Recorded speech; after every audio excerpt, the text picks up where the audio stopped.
Give this video a like and subscribe.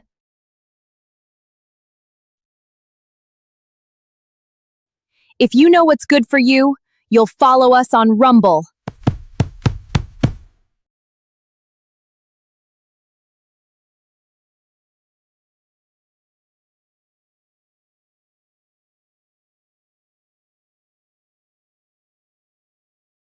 Let's talk about Doctor Who rumors, Harry Potter, Avengers Doomsday, and more on today's Week in Culture.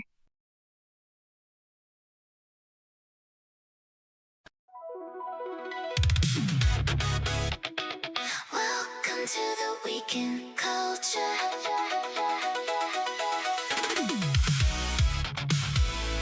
Welcome to the Week in Culture. Welcome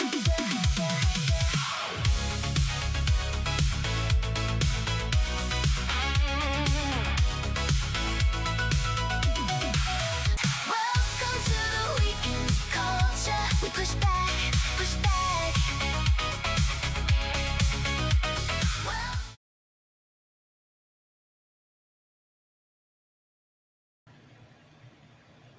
Good morning, good afternoon, good evening, wherever you may be. Welcome back to Honey Badger Arcade. My name is Brian. I'm here with John, the problematic white guy, and this is the Week in Culture, where we discuss cultural news of the week. And this week, it's a Hollywood week.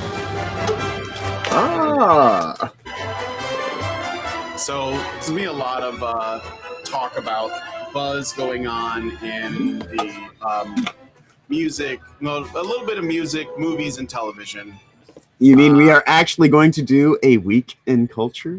Yes, we're going to be talking about the cultural news of the week. And yeah, so it should be a good time. You know, it's going to be a little bit more relaxed this time around. Yeah. I normally have like big rants prepared for stuff, but there isn't enough here. And maybe, I don't know, I just think it's kind of fascinating and interesting content. So, John, how are you doing? Oh, I'm doing great. But yeah, no, this week kind of feels like parentheses, you know, in a way. It does kind of feel just kind of like it's like there's stuff that's there in the print. Like it's not like there's not much going on. It's, you know, quiet. Just kind of like it's a quiet week. You know, yeah. For me, as I mentioned to you just very briefly right as we were starting, I just been playing Cyberpunk this week. And I had a great time. I finished it. Yeah, you were playing through. You played through Phantom Liberty, and you did everything in Phantom Liberty. Yeah. I did. I played through on my evil Corpo chick line because like she's got most of the stuff done, and I'm planning on reinstalling a whole bunch of mods and doing a start from just zero state again. Either running through as I'm thinking of doing a series called Self Insert with me in there, like putting yourself. Yes, I have a version of me that actually looks exactly like me in Cyberpunk, and it is. I could see you scary. Could pull that off. Yeah, it is scary. Like how, and it was just in the vanilla. Just when the game installed, I found out that I could make myself in 20 minutes.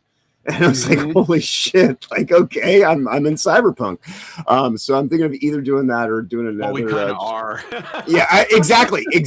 And that's one of those things we kind of touch on a little bit today. But yeah, that's all I've been really doing is I've just been playing a lot of Cyberpunk this week and thinking about how like it is a lot less pretentious version of what I was trying to get across when I wrote Haven's Fall and all the stuff that I got. Because it just flat out just tells you, look, the future is going to be a dystopic sci-fi hellscape where transhumanism exists, and they're trying to create a digital soul well so they can, power up Lilith to take over the world, basically. Like, welcome to like techno-paganism. That's the thing. Hey, woo! Yeah, I think that like a lot of people make this mistake of thinking that Cyberpunk 2077 is woke because it has transgender characters. No. That's the reality it takes place in. Yeah, it's basically showing like this is like the direction we're going in, and it doesn't celebrate any of it. No, it's just there, and there's no happy endings in Night City. There's probably people that work at CD Projekt Red that are completely woke and bought in, and they probably contributed.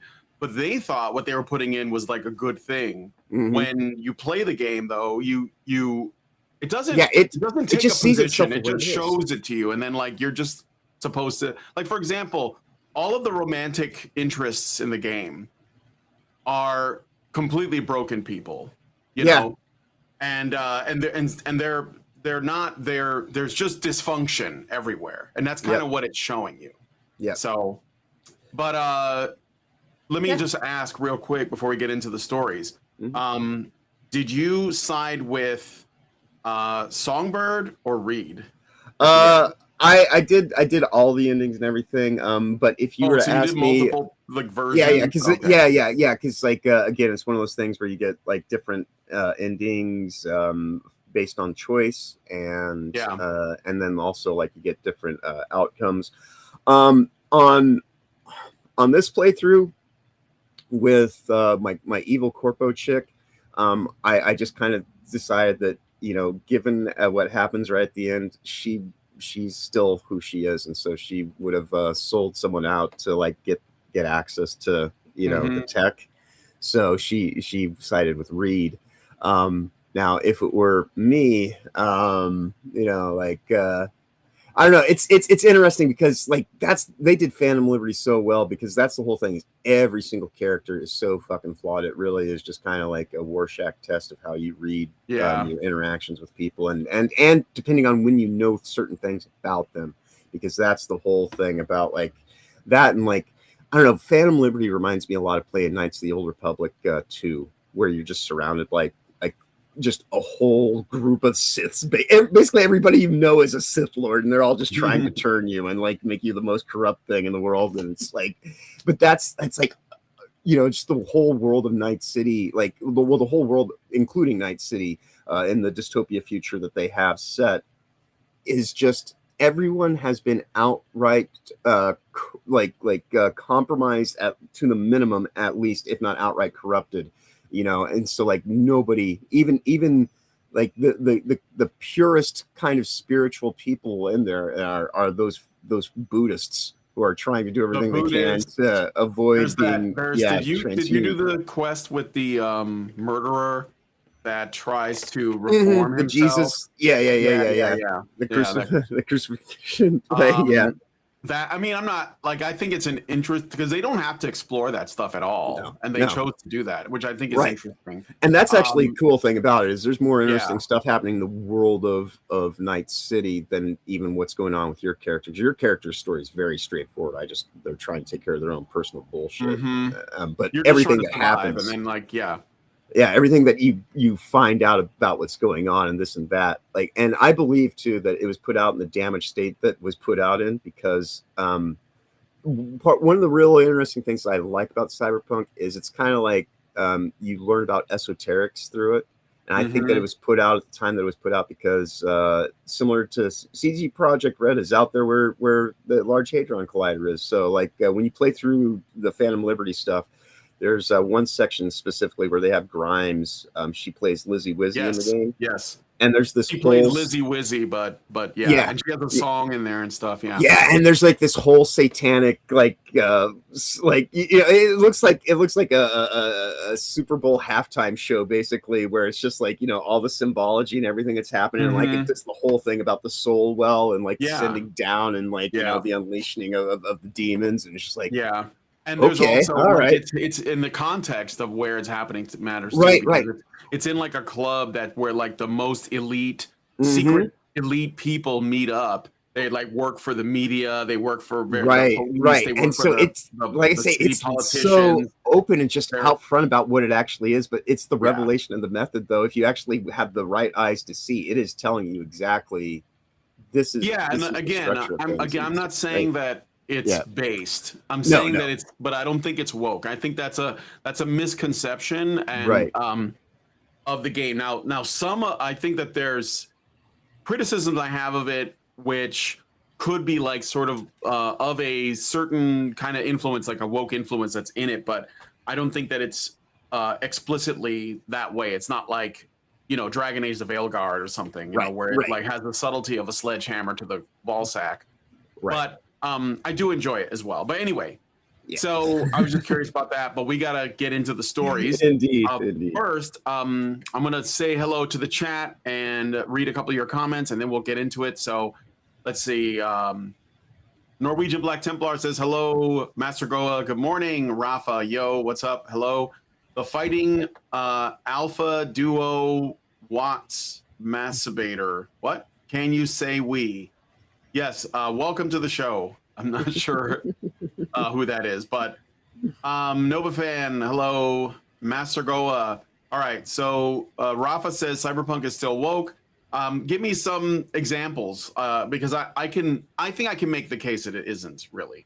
It may have some woke stuff in it, but so does reality. Like Right, life. right, and So- and if you start censoring the reality that we're living in the media, when you're actually talking about the future and how to deal with it, then you're Mhm. not really helping it. Although, you know what, like it's there. I plan on getting into some of the stuff about all this over on my channel here in the next few in the coming weeks ahead when I actually get my channel up and running. Now that I've got my system, I'm building studio. So yeah, I'll get more into like the weirdness of cyberpunk. We can talk about it at that All point. right. But yeah, Master Goa gives us he doesn't give us, but he has a comment. He says, Yeah. I just bought a hardback copy of Neuromancer, the book that created the cyberpunk genre. I'm going to give it to my nephew and remind him this was written before the internet as we know it existed. yes, Yeah, I don't know that it existed at all. Like when like it was it was basically like in its very, very early stages. Like it was like something that was still being worked on when that book came out. Right. But yeah, really prophetic stuff. Norwegian says, rumor has it that the Hadron Collider is scheduled to fire up again in 2030. Indeed, it is. Oh, Yeah, boy. I think it has. I think that in many ways has stuff to Gonna do with open the a 2030 portal plans. to the They're going to mist. open another portal, Living through the and mist. the world's going to be all weird and strange again. Yeah. But I said, I'm planning on talking about all this weird wushu, esoteric, crazy stuff that I kind of like always touch upon on other people's shows and channels. Yeah. But I'm like have my own thing now. I'm just actually going to go completely all out on that. So I'll get into that soon enough. I'll tell you all more about it when that's starting to come into fruition. But All right. but yeah, Master Goa says, my disappointment with Cyberpunk 2077 is there isn't more net running. I wanted more to happen inside the Matrix, not enough ice. Yeah, I agree. I think that I don't want to go like make this a conversation about Cyberpunk 2077, but as somebody who played a lot of the tabletop version, I would have liked to have seen them do the net running in the way that it is in the game, where it's sort of like a sub game within, it's like a mini game within the game. right. But I guess the reason why they didn't do it, I don't know. But if I had to guess, I would say that if they did do it, then it would they would either have to completely redo the story to allow the roles to be a little bit different, because in the tabletop game, Netrunner is a role. It's not just, in the video game, it's like Street Kid, which there's no such role as that. There's Right. Street Kid, Nomad, and Corpo. And Nomads and Corpos are in the tabletop game, but there's also the Solo, which is sort of like a warrior type. And there's lots of other classes. And then there's one of them is the Netrunner. And they would have to do, I would like to have seen it done as a game though. And there is actually, what's interesting is somebody did make a shooter called Black Ice, which is obviously borrowing from Cyberpunk, because in Cyberpunk there are these programs called Black Ice. They're like hostile programs that attack you when you enter the net.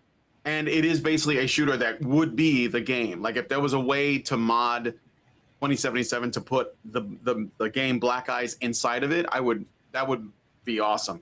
I think people are working on it is because if they did offer that up as an option, everyone would take it because it's more content. that the thing about the modding community, you are correct. There are people that are working on stuff like that. I know, because they got a few rudimentary games modding in community? there. Okay, yeah. The modding community of Cyberpunk is fucking crazy, because like there's all the different versions, so you have to I spent most of yesterday just going through and just getting my my baseline established, and I'm also running on Linux.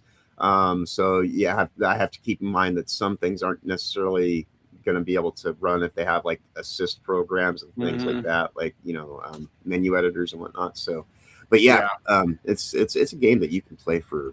That's one of the things I do like about it too, is you can play it for a really long time. It does have like the stuff that you're talking about. What I want is for them to do third person. I know there's mods for third person, but they're awkward because the game wasn't meant for it. Yeah, so the game like wasn't meant for third person. Your body's third person in the sequel. Yeah. But from what I heard, the new Cyberpunk game that they're working on is still going to be all first person. I think the purpose is they want people to feel immersed, but I don't see a reason why you couldn't do like what Fallout does, where you can swap between third and first person, right? I mean, the newer Fallouts, not the old isometric ones. There's a part of me that almost kind of wonders, because like there is like when Cyberpunk came out in such the compromised state that it was, there's a part of me that's like, well, I think that they did that because it's part of we need you to see this because it's some part of some ritualistic thing. And so they put it out when they put it out because it was about the ritual. And so it came out fucked up and buggy as a mess because it wasn't about the actual quality of the project. It was just about you witnessing it or going through the just the procession of what they were doing. I mean, I don't know. It's connected to The Witcher, and a lot of like the black magic that's going on in The Witcher is also present right there. And The Witcher's work of fiction inside of Cyberpunk. Like, I don't know. It's an interesting game. Never played The Witcher series. I do have Witcher 3 though. I just haven't fired it up yet. I might stream that one once I'm done with Knights of the Old Republic, which I'm currently playing through. Never played Knights of the Old Republic either. But I'm having a good time. It's a really good game so far. Yeah. I can see why everybody was like, CULT-ure's fantastic. It's one of those games that like, whenever I see like top games of all time, that's kind of what I look at for like, oh, do I want to play that? Right. And, Half-Life makes the list, Halo makes the list, Fallout New Vegas makes the list. And so I played all those. I've done all that. I got my big iron.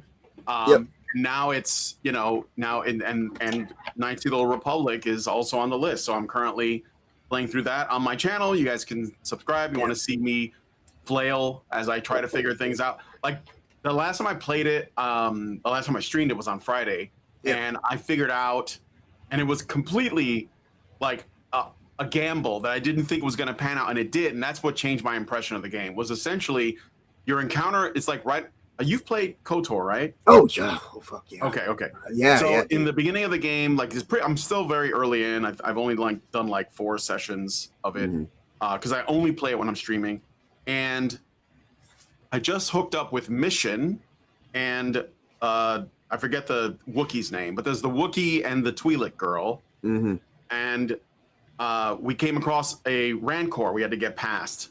Okay, there's a Rancor. And it was killing me. Like every time I tried to sneak past it, I tried to fight it. It was just like killing you with one hit. And I was like, okay, there's got to be something else. And I just happened to try. First, I had this bait, and I did the bait, and it worked, but it didn't die. I was like, well, it's not killing it. So what do I do? And then I thought, oh wait, you can interact with the bones. There's like these bones in the room with the Rancor. Yep. You can sneak in there, interact with the bones, and leave things in the bones, which I figured out how to leave the bait in there. But I also left a grenade in there. Yep. And I tried that, and the Rancor eats the grenade, and it kills it. And I was like, that was not something that I would have thought a game that old would have taken into consideration. Right. I don't think modern games do that.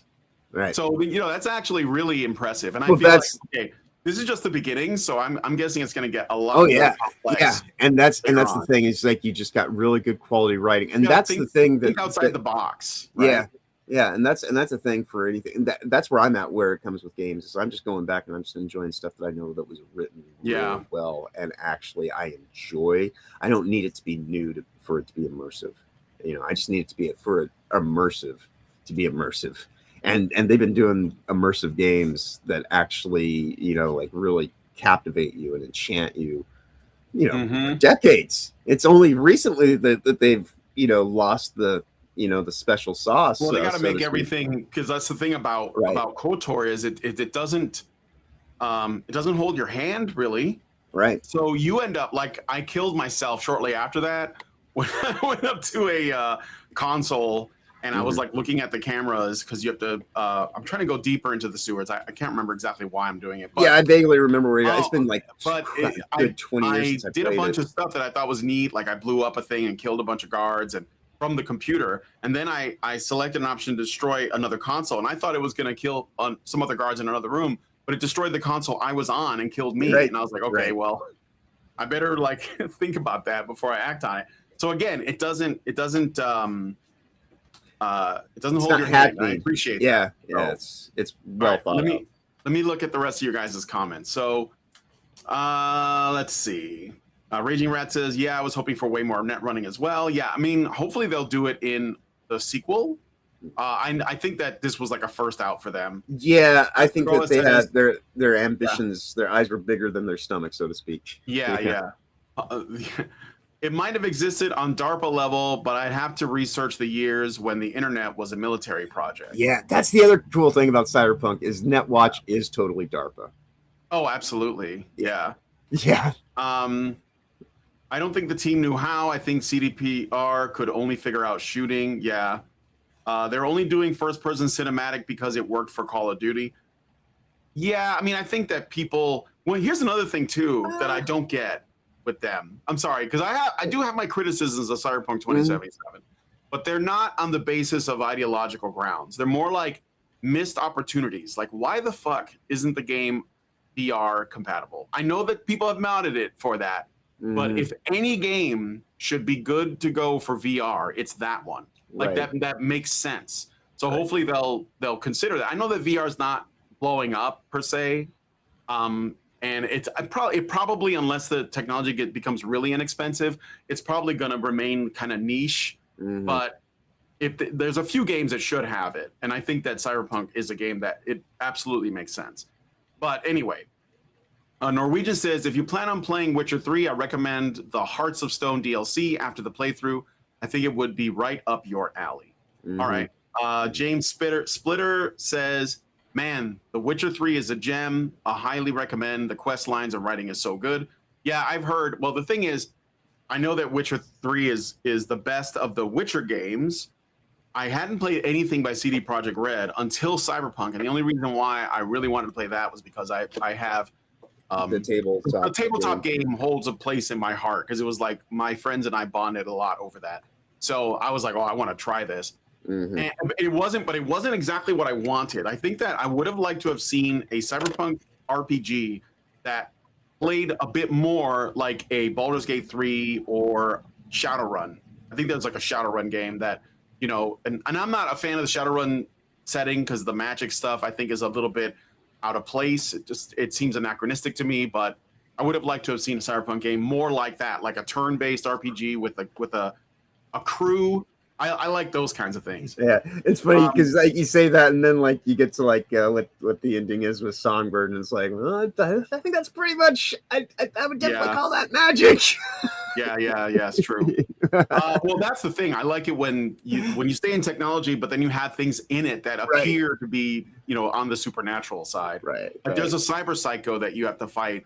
That's like part of a ritual. She's like a maelstrom ganger, and you know, what's actually happening is you're having a, you know, like some kind of like glitching going on with your own cybernetics, but it looks like a demonic experience, which is kind of cool that they blur the lines on that. But anyway, no, I like when they do. Yeah, it's a great game. Robert Johnson says Witcher 3 is great. The combat is not terrific, but it's engaging enough. CDPR does side quest development better than any other studio, in my opinion. Okay.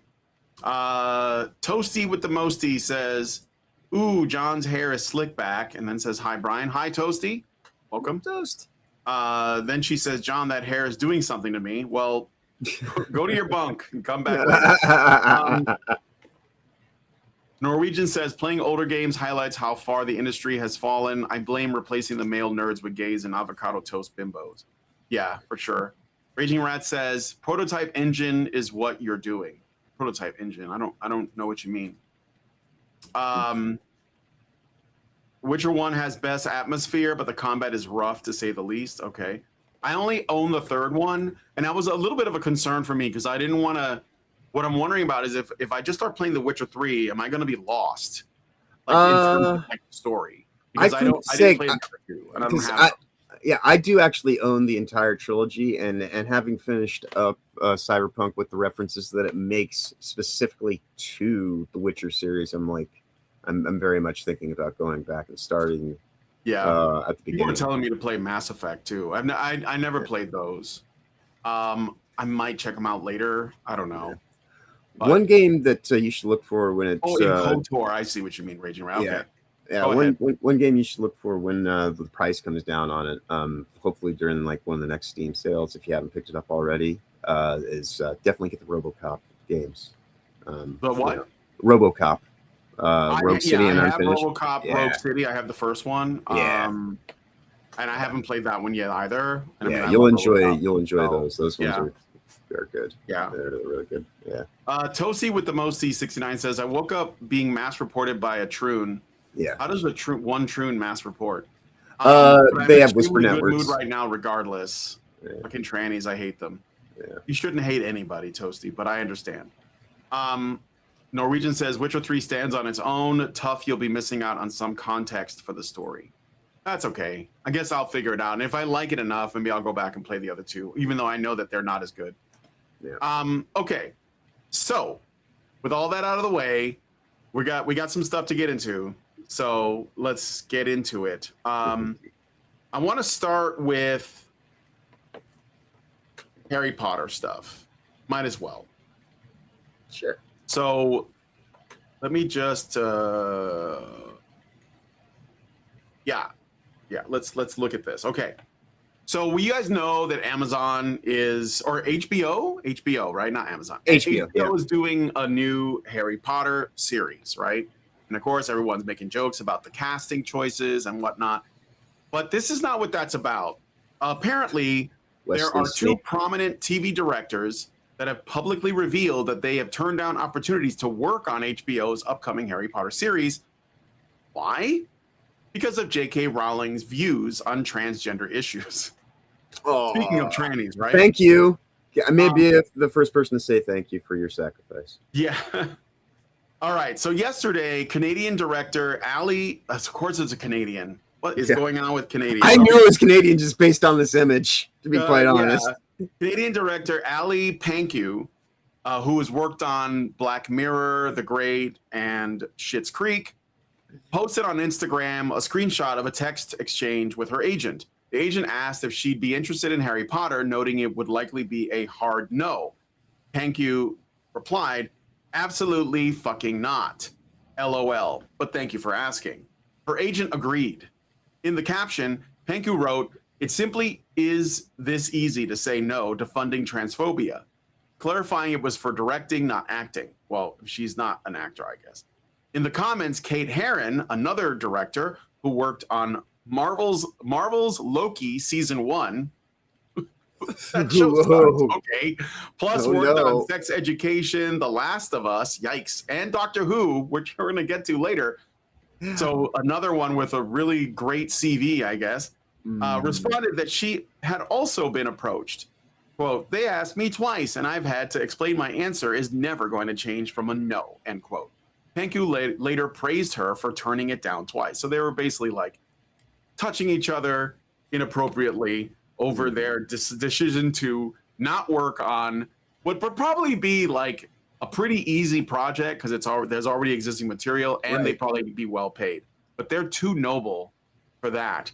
So the HBO series, which is the first season's going to adapt Harry Potter and the Philosopher's Stone, is set to premiere around Christmas of this year on HBO Max. And it's been facing ongoing controversy due to Rowling's role as an executive producer and her public statements on sex and gender, which critics label transphobic. Rowling has consistently denied this and defended her positions as rooted in sex-based rights and free speech. Some actors and creatives involved have addressed the issue in interviews, while others have stayed quieter. HBO has not commented specifically on these directors' rejections. So I mean, so there were two directors that have basically publicly, and it has to be public, by the way. They have to do it in front of everybody. Look at me. I'm rejecting her. I'm turning down all this money. Am I not such a great human being? So yeah, I mean that's basically like, I don't know what your thoughts are on this, but well, I mean, it's like, as I said, let me be the first to thank these feminists, martyrs that are just taking one for the cause to stick it to because you know what, I don't really plan, like I have to watch the series. At least that was the plan when Will was doing the show, like on WTF, like when we were doing it consistently, we were gonna cover the Harry Potter series. I have not watched Harry Potter movies, right? I didn't read the book. I don't hold it against anybody, like, but my wizards are, I like Gandalf. That's mine. I might, although with all the stuff I get into with esoteric, this and that, and occultism, I probably actually should watch Harry Potter at some point in time. Maybe I'll turn that into a thing.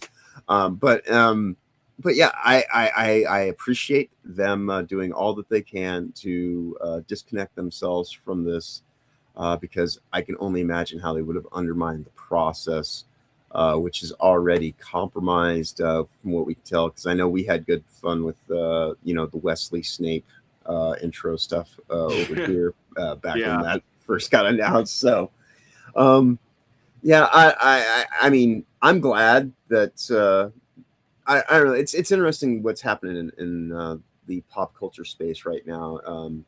The things are kind of returning to before the overreach in certain ways, but there's some stuff that can never go back, and that's what makes all this really interesting. That is kind of why we spend as much time talking about cyberpunk, because I'm more interested about franchises that haven't been long born things that have been utterly fucking destroyed, that I now have no idea about, like, how do I reconcile this. It's not like just it went a little bit off, like in making today's thumbnail. Brian said to me, I asked, hey, what are we talking about tomorrow? And you specifically mentioned Doctor Who and nothing else, and I was like, huh. I was looking for stuff. Right. And I went and I found something to add into the mix I found more interesting, because that's how disconnected I am from Doctor Who now. And I love Doctor Who. Yeah, I thought that we will talk about I know. And that was the thing where I was just like, I was like, man, I just wasn't driven to like make a thumbnail for Doctor Who, because I'm that just kind of like, it's that over and done, and like I have given so many eulogies for the death of Doctor Who now, that like them selling off its, we'll get into it when we get into it, but yeah, like it's interesting to kind of see how the market space, I guess, for lack of a better term, is kind of shifting right now based on everything that's happening in recent years and months, quite honestly, more so than anything. But yeah, I approve this. Thank you, ladies. I appreciate your sacrifice. You won't be missed. I might actually I'm not on anybody's side in this conversation, honestly. I'm not a fan of J.K. Rowling either. I know that people will, like, there's people who are rallying around her because of her views on transgenderism. I think they're just common sense views, but she's like, otherwise, she agrees with the people who dissent against her on everything except that. It's literally the only issue that she disagrees with them on. Right. And they're acting like they're completely different people. And this is the thing about, like, this whole cultural debate that's going on, this culture war, if you will.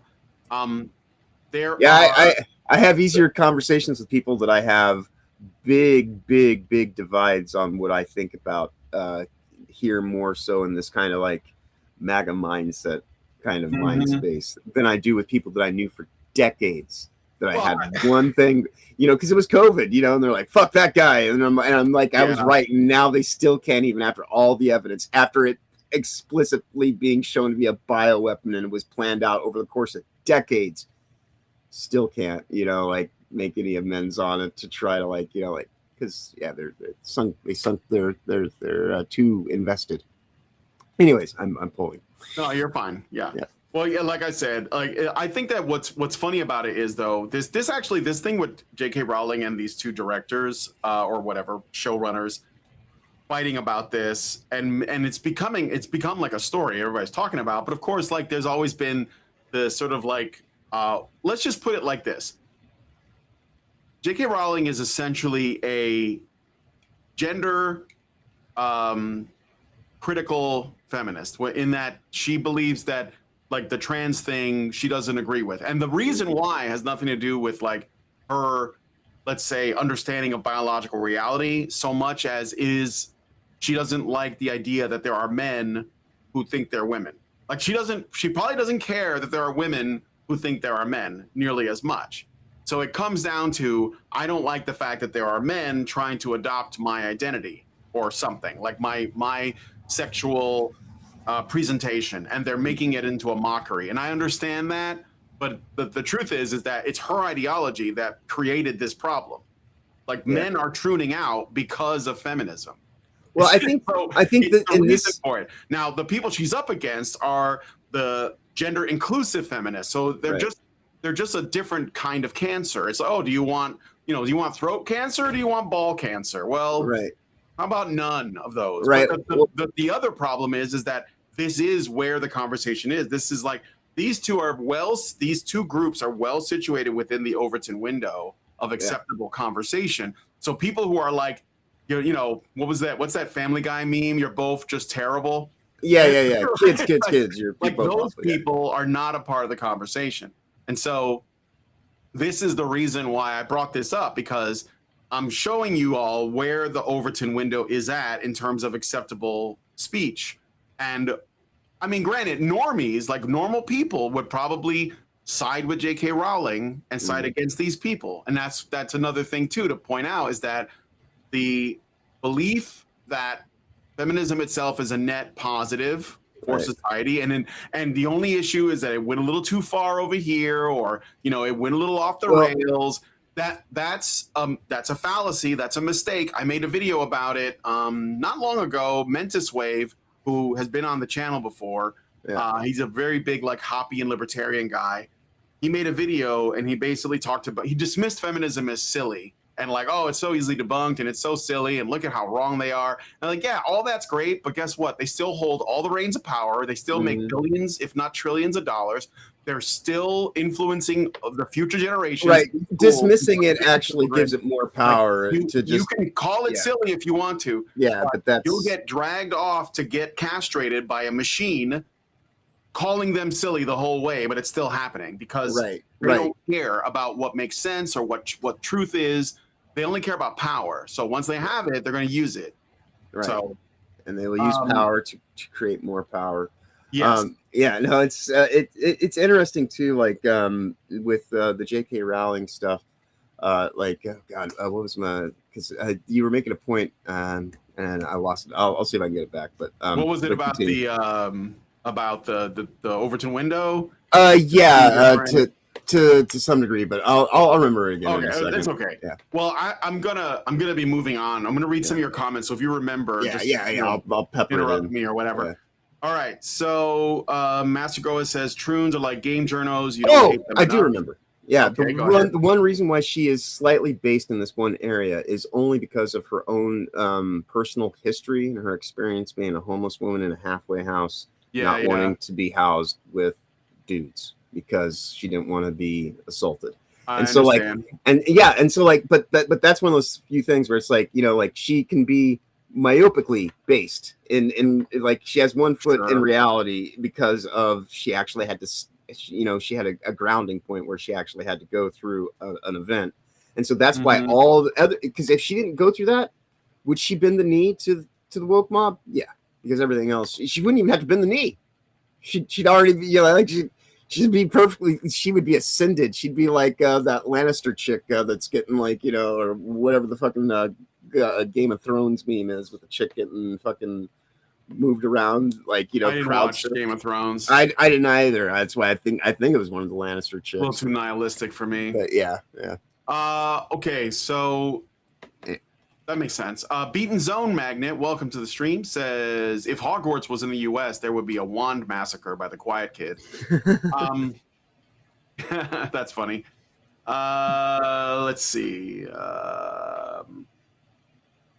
Mastergoa says, I like the 11th Doctor, best story arcs and best dynamic with his companion. Also like the characterization of Matt Smith's Doctor. Okay, we're going to get into Doctor Who in a little bit. Frank Blaskowitz says the billionaires can fight her own battles. Yeah, right. Norwegian says feminists create a monster, puts on a shocked Pikachu face when the monster bites them in the ass. Well, they were creating monsters before men started tuning out. And now the girls are tuning out too. So Master Goa says Peter Capaldi does great acting, but the Doctor they made him play was an old man trying to be hip and it just didn't work. Yeah, I don't know. I didn't. I'm just going to keep going. We'll come back. Iris Rhoda says, hello. Hello. Norwegian says Rhoda? Game of Thrones is just Lord of the Rings for Redditors. All right. Master Goa sounds about right. Oh Lord, make my enemies ridiculous, and God granted it. Yeah, pretty funny. Okay. Yeah, no, I mean, I think that she is kind of accidentally based in a way, but nonetheless, I hope that everyone in this story continues to lose things. So we're gonna move on to the next one. Let's talk about Doctor Who. Let's get into the Doctor Who thing. So, all right, Doctor Who right now in a bit of a weird spot.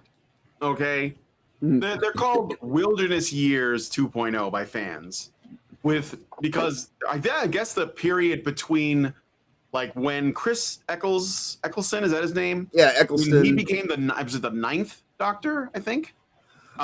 He was number 9. Yes. Yeah, the 9th Doctor. Between him and the Doctor that came before, there was a gap, right?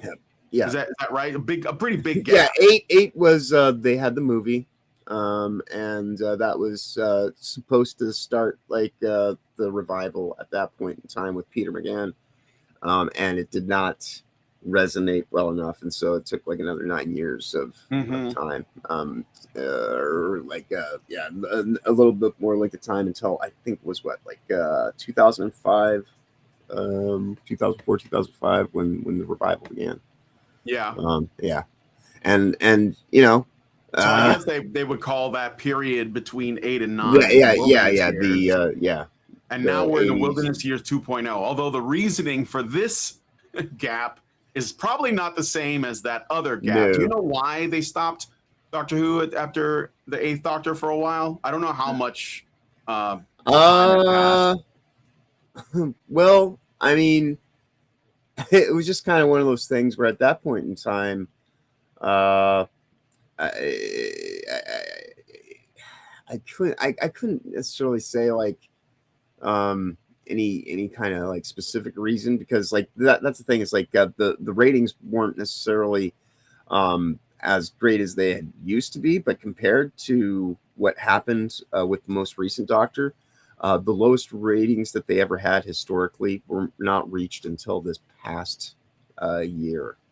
And that's why it did not get renewed by Disney in their contract, amongst other things, because they weren't concerned about Doctor Who to begin with at that point in time. But Doctor Who's been mismanaged, and it's had like a long time with lots of different people, right, and then various people that have their hands on it at times.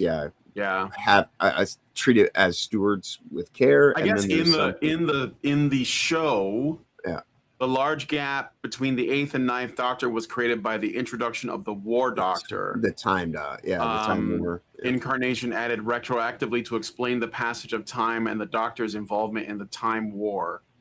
The War Doctor was inserted between the 8th and 9th incarnations to account for the hundreds of years the Doctor spent fighting in the Time War, a conflict that made the 8th Doctor feel unworthy of his numbered title. And that was the one where it was John Hurt played the War Doctor. Yeah, John Hurt's great too. It was a great Doctor. But okay. So they that was more of a retroactive thing, but they would call. Okay, my point is they would call that the Wilderness Years, and this is Wilderness Years 2.0. 2.0. But the It's reason only for the this is wilderness years different. if it actually gets out. But Huh? I say it'll only be the wilderness years 2.0 if it comes out of the wilderness.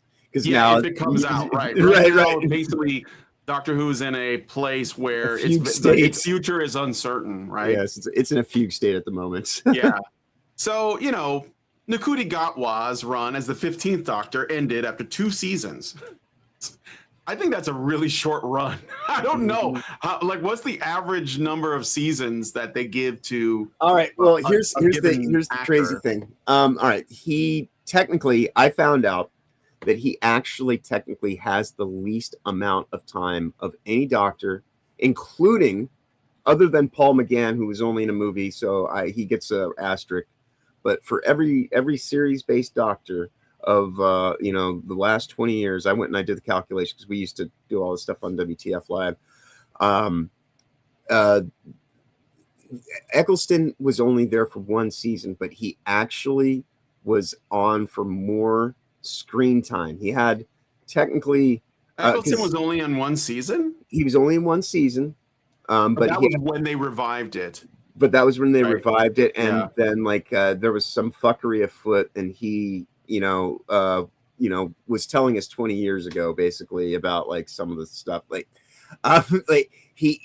Eccleston, he kind of got a little bit undone or done the wrong way, and then for the longest time, of course, we got done dirty. Yeah, we got Tenet here on the screen. Everybody thought that 10 was the coolest until recent times have now soured everybody on that.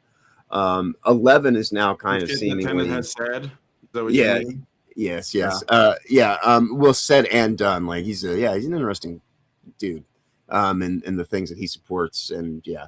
And so now at this point in time, Matt Smith is probably a good amount of people have shifted to Matt Smith being perhaps the most quintessential best Favorite doctor out of this newest run. He's the one who's the least damaged by time and circumstance and even the state of the show, because my favorite doctor is Peter Capaldi, because I liked Angry Old Man Doctor, quite honestly.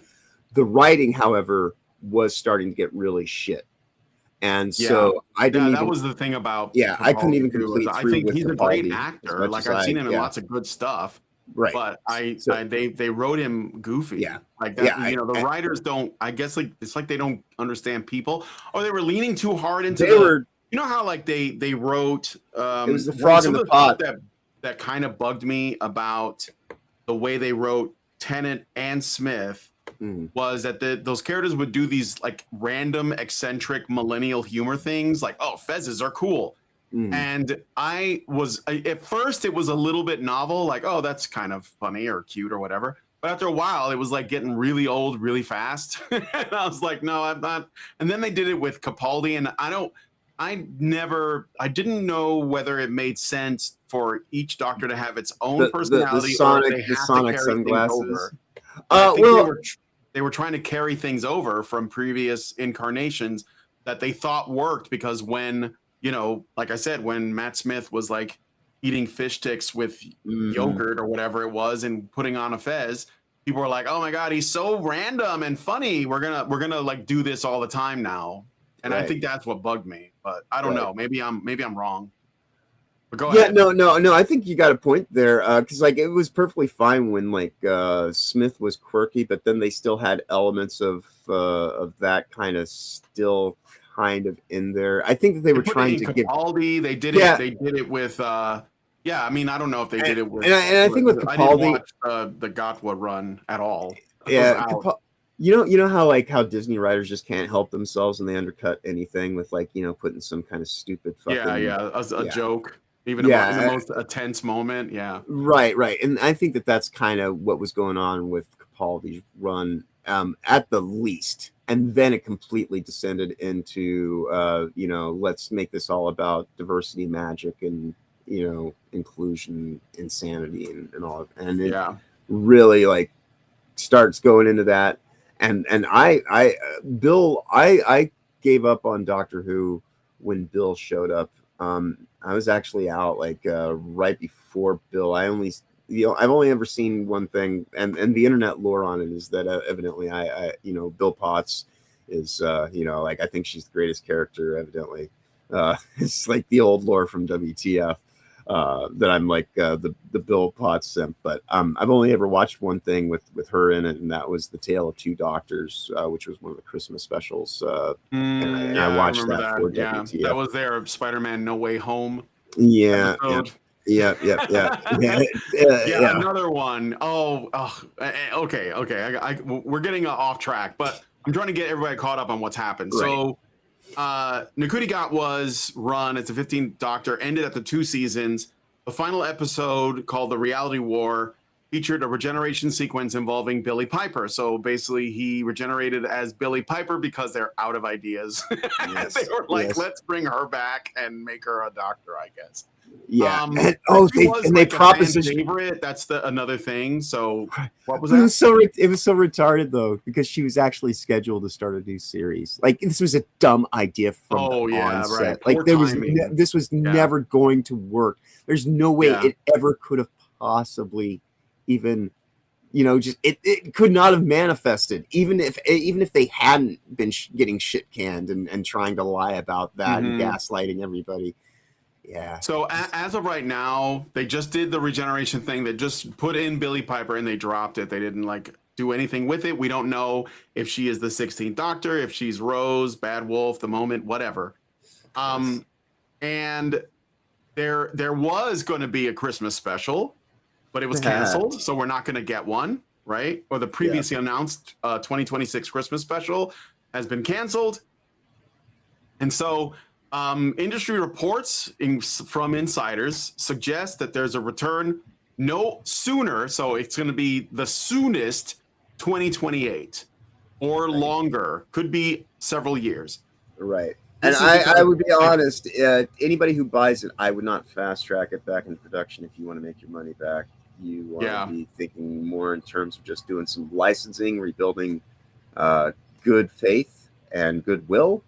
And taking the time to actually figure out how do we go and structure a story that can actually get back the audience that we've lost, not trying to create some new audience, or because that clearly didn't work, and no one should ever try to create a new audience while they have like a decades long fan base. That's just fucking retarded. If they're ever to have any opportunity to fix this thing, they have to go back to when Capaldi was stuck in the time dial. That's the only way that I see it. Well, we'll get to that. We'll get to the speculation. So, okay. So you guys know that Disney Plus was also involved, but their partnership ended after those 2 seasons. So, and the related spinoff. So, Disney's no longer partnered with the BBC, I guess, that produces the Doctor Who show. And Russell T Davies, who had returned as a showrunner for the 2023 specials onward, and his company Bad Wolf have both exited as well. So no longer involved. And what's going on right now is there's a spinoff coming out, I guess, called The War Between the Land and the Sea, which aired on BBC One in December of last year. Yeah. It is never coming out. It's never coming out on Disney Plus. It's been it came out last December. I guess there's like a preschool animated show. Yes. But that's CCBs it's called CBBs. it's CCBs. Or CBB. CBBs animated preschool series. Yeah. But okay. So let me get to why I brought this up. So right now, there are rumors and of interest from other studios. So around the Disney deal period, major streamers, including Netflix and Amazon, had shown interest in international rights to Doctor Who, but Disney ultimately partnered for the recent seasons. In the current tender environment, Hollywood producer Dean Devlin, who is known for Stargate, Independence Day, and runs Electric Entertainment. So Stargate, I like the movie. I never saw the show. I know a lot of people really like the show. I like the movie, so I guess this guy was involved for with that. I don't know if it was the show or the film. And he's expressed interest in pitching / rebooting the show when the formal process allows. A Times report claimed that his company had begun preliminary talks with the BBC and was keen on bringing back David Tennant, which is why I'm using the David Tennant image. God. Devlin denied negotiations have started, saying they hope to discuss it. So like they haven't started, but he wants to. So basically, this guy Devlin wants to bring back Doctor Who, and he wants to start with David Tennant. No, He's trying to pitch this to the BBC. right, but David Tennant's poison. Do not do that. Yeah. So okay. So then let's do it. Let's just do a quick. Because look, I have no investment in Doctor Who, but I know that it's probably the longest running science fiction anything ever. I mean, it goes back to the 60s. Yeah. So it's people don't want it to end up like Star Wars, Star Trek, everything else, basically. Right.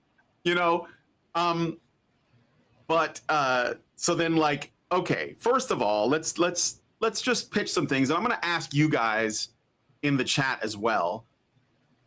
Do you think Doctor Who could be saved? Do you want it to be? And if it were to, how would you fix it? Because they broke it probably. I want to say that even though Peter Capaldi had a lot of potential, I think that they broke it around that time. It was before Jodie Whittaker came on. Although Jodie Whittaker, the first female Doctor, did drive it further into the grave, and the Gatwa just basically like finished. He pissed on it essentially. Yeah. But do you think it can be saved? And if you were to, would you go with David Tennant or would you do something different? And I'll let John answer that first because I'm not knowledgeable on this stuff. Yeah. So. All right. So I've had many conversations about this very thing, and we always, and the consensus is that we would go back to when Capaldi was in the time dial. You had some of the best episodes ever when he got out, of the trap. So it seemed. It was like this.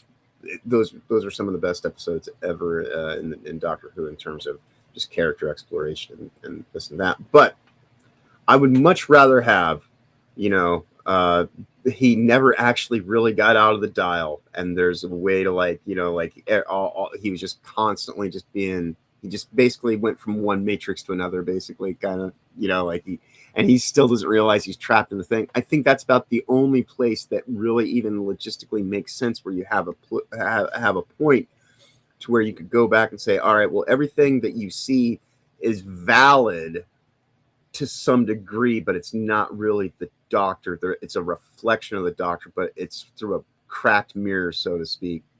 And then you can come at least kind of for the people who want it and have it like a way that you can account for it being a part of the overall tapestry. That's the only way that you can really include some stupid shit like that, because you're talking about, especially if you wanted to have this continued chronology. So otherwise you have to start all the way over. And at that point in time, you're just starting a new fucking show, and you don't want to be steeped in all this Doctor Who lore if you're just starting a new show, because then you're going to be it's, because the whole point of Doctor Who is supposed to be about reinvention and rejuvenation of just kind of the spirit is eternal, and so as long as you have that spirit of the Doctor, then it's still the same character supposedly, but that's the thing that's been ruined. And so you have to go back to where the spirit wasn't being channeled and possessed by, this transhumanist agenda, basically, in overdrive. So yeah, I don't know any other way that makes sense. Tenet is just it. He came back for the Disney stuff. He was a part of that. You don't want any of that stench from the Disney years, which clearly didn't work. Yeah, he came from the Disney thing. He went into. That's how they secured it. They did a whole they did the 60-year celebration, quote unquote, was a three series or a 3-episode mini series or celebration event of episodes with him and fucking Donna, Catherine Tate.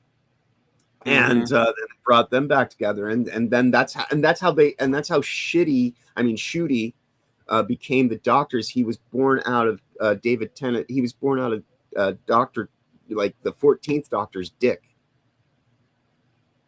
Like they bisect, and so like mitosis, like and so like they had bi generation because it's a bi generation, don't you know? Like the stupid shit in the writing. So like and so like I remember all the when they had like and the so non-binary trans character on there. So that's what I'm saying. Like people think that it happened when Jodie Whittaker came out. No, Jodie was bad enough, but before that, it was Jodie and honestly, Jodie, like if I had to choose between watching, because also the thing too about the Disney years, Doctor what the fuck, as I like to call him, instead of Doctor Who, because he was totally something else. But with Doctor What the Fuck, his seasons are much like most things in streaming services. It's trumped up bullshit that doesn't actually add up. And so it's 2 seasons because if you actually truncated one season, it's 1 season.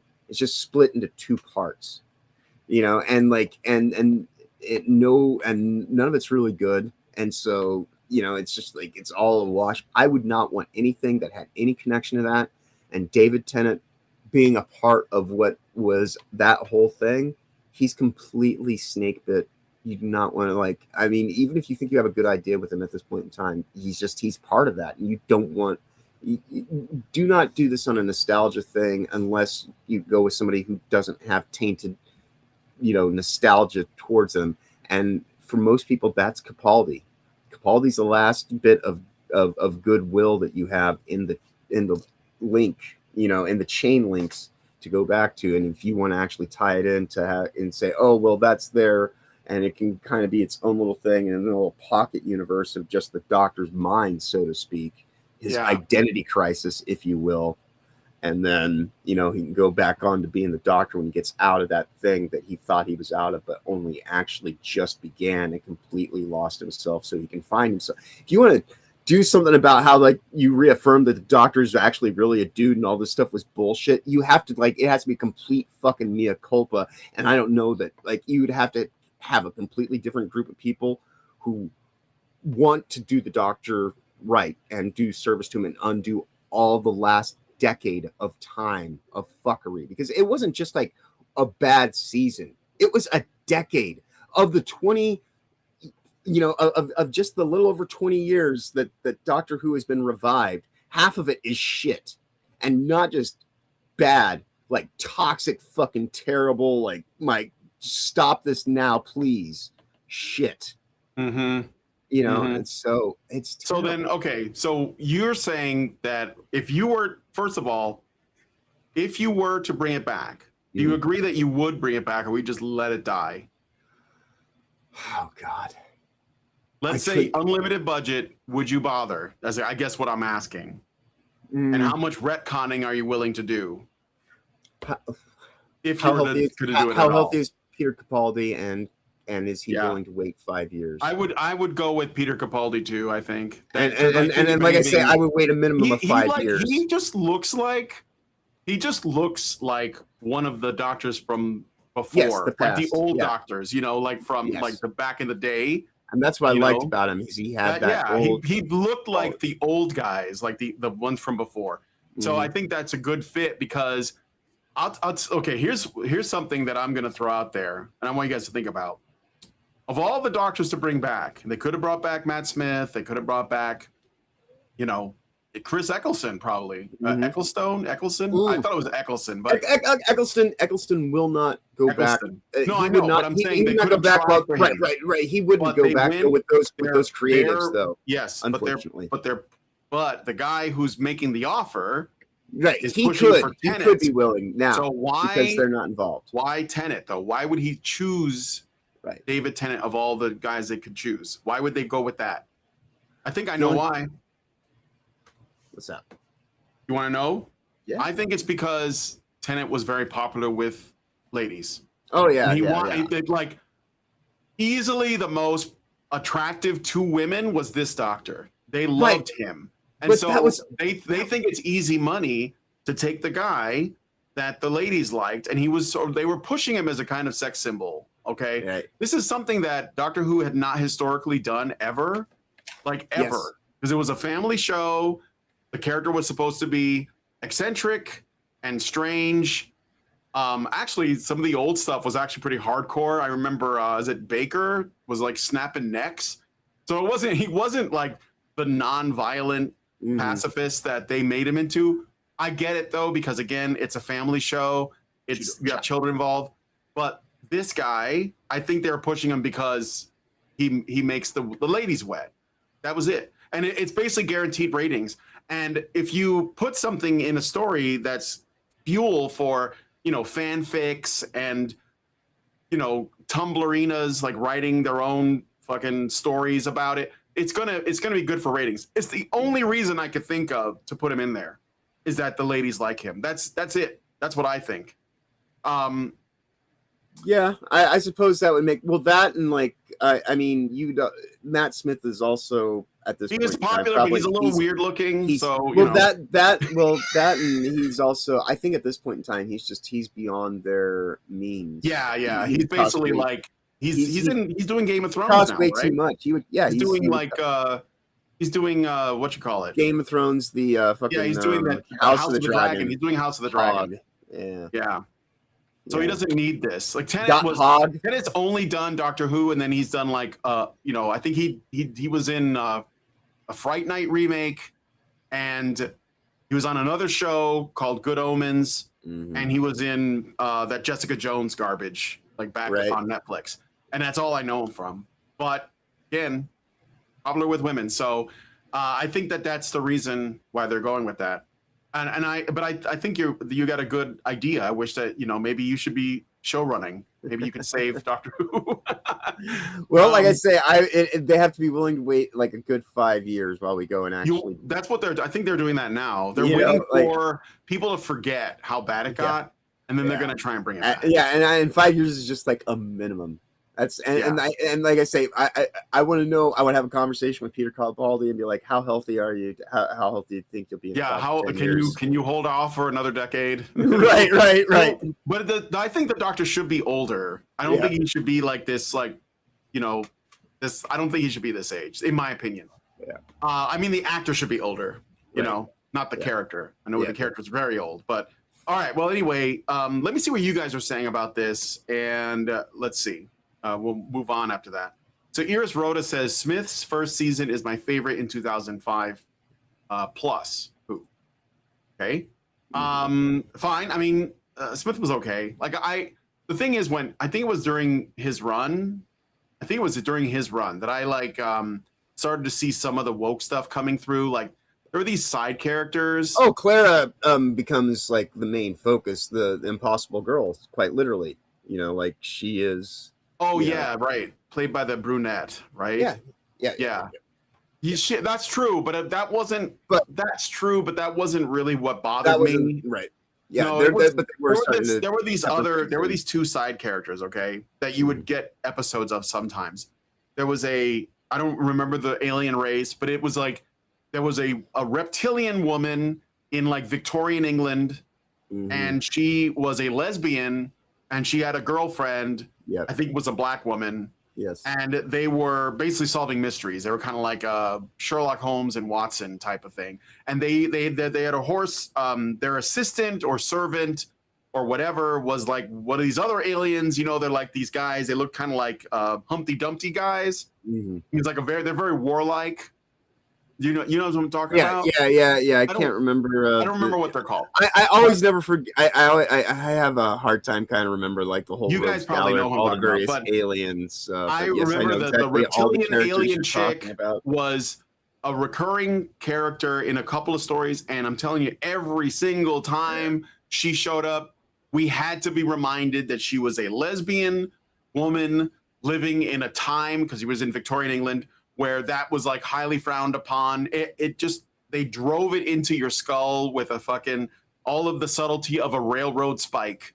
And I was just like annoyed. I was like, I don't care. And like, this is the thing that because it didn't have anything to do with the plot. It was just like this thing. It was like a PSA. They had to remind you, it's hard to be a lesbian alien chick in Victorian England, guys. You don't say. You don't say. It was, and then of course this is another thing they do in these science fiction shows too. There was like that alien guy I was talking about. That he was like kind of a warrior. I forget what they're called, but you guys know.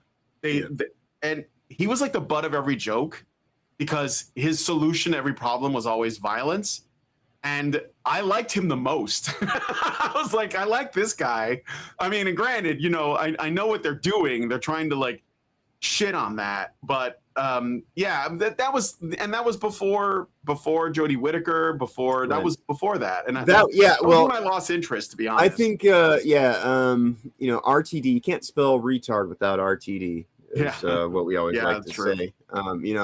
And he bought into his own hype. He's like a gassed up mid, which happens a lot in gassed up mid. Right. But he's also like, he's a queen. He's a bitch. He's a bitch queen, like extreme, like we're on the exploitation. Well, so I can't say the fullness of what I would have said. But he anyways, RTD bought into his own hype and just got worse and worse over time, and so it started coming out, through the writing more and more and more as the seasons wore on, and got to the point where it just was absolutely just sickening, effectively, and then like there's also like the Chibnall years were not exactly anything great either. Chin balls, like there's it's just like Moffat is not without like his moments of kind of, so it's been a mixed bag, which generally anything that comes out in this time frame I think kind of would be, and with Doctor Who being the kind of show that it is, I expect there to be things in there that are going to be, kind of third rail issues and weird shit like that. But they just completely fundamentally undermine the sanctity of the Doctor. You can have the world that it's in be woke as hell. Fine. But the Doctor shouldn't be. And that's, that's because the Doctor should be above it all and disconnect, like, but having like, oh no, the Doctor's like one of us. No, the Doctor's better than us. That's supposed to be like, well, he wouldn't want to be a human, because he understands like the actual kind of like balance of like, sometimes you have to do shit you don't necessarily like because you need to, and like, like work on a level that kind of goes beyond, the character has to remain kind of alien to actually have it give you the profoundness to appreciate your own humanity, but instead they turn it into something else that's just fucking retarded. It's like MCU for the BBC, and just like the MCU, it fucking fails, steps on rakes, and just kind of ends up, like doesn't have enough to like carry itself over. More than likely, at a certain point in time, it's going to run out of steam. All right, let me look at some more comments. Gabriel Phelan Lucas says, I stopped after Tenant. I just hate Matt Smith's massive chimp skull. yes. White Somalian. He looks weird. That's why I said he's a weird looking guy. Yeah. He looks like, handsome Squidward, like a little bit, but like more exaggerated. That's what he looks like. A white Somalian. What? I have this white Somalian. Yeah, I have a movie called Lost River where he's got a buzz cut. I'll grab a screenshot from it and I'll show it to you. I'll send it to you. Let's see. Iris Rhoda says, I believe that was written in because Eccleston wouldn't come back. Originally, 9/Eccleston should have been the War Doctor. Yeah, but John Hurt made a fantastic character. Yeah, John Hurt's a good actor. Like I thought, dude, you could do so much better than this. Like maybe when this show was at its peak, but Proud to say I like Smith better than Tennant after one episode. Frank Blaskowitz says Matt Smith's second season soured me on the show.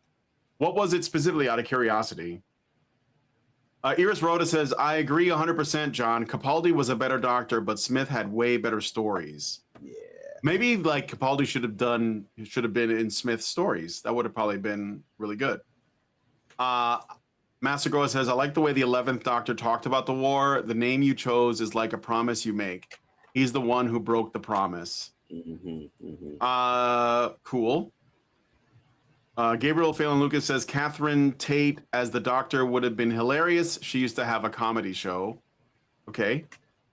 Iris Rhoda says Billy is easily retconned as a remnant of the moment. Oh, so they could retcon that. Okay. Yeah. They're just gonna have to pretend like the Gatwa and Jodie Whittaker stuff did not happen.